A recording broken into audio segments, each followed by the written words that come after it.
arkkitehtipalvelun tarkoitushan on se, että me saadaan tarjottua ihmisille heidän erilaiset tarpeet ja toiveet huomioon ottavia ratkaisuja, jotka on räätälöity juuri heille ja sovitettu juuri heidän kyseiselle tontille.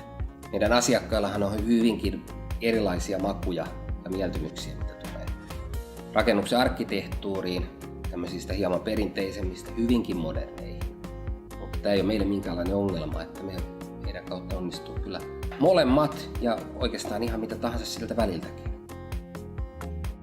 Asiakkaan kannaltahan on hyvä asia se, että meidän ei ole pakko ottaa suunnittelun pohjaksi mitään tiettyä talomallia, vaan me pystytään niin sanotusti lähteä liikkeelle puhtaalta pöydältä ja tätä kautta ottaa huomioon asiakkaan toiveet ja tarpeet, samoin kuin tontin, kaavamääräysten ja muiden rakentamiseen liittyvien seikkojen rajoitukset ja mahdollisuudet.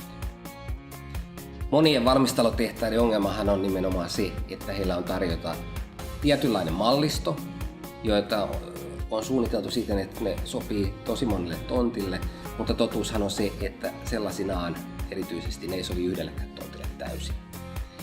Ja meillä on taas tähän hieman erilainen näkemys ja lähtökohta. Me tutustutaan heti alkuvaiheessa tonttiin, selvitetään sen rajoitukset ja mahdollisuudet ja sovitetaan se rakennus juuri sille kyseiselle rakennuspaikalle.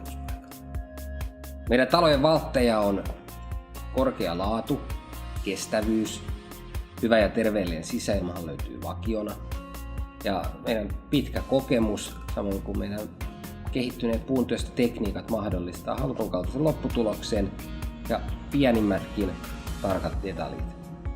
Yksittäisten kohteiden lisäksi meillä suunnitellaan myös isompia aluekokonaisuuksia. Näitähän me tehdään yhteistyössä sitten meidän projektimyynnin kanssa.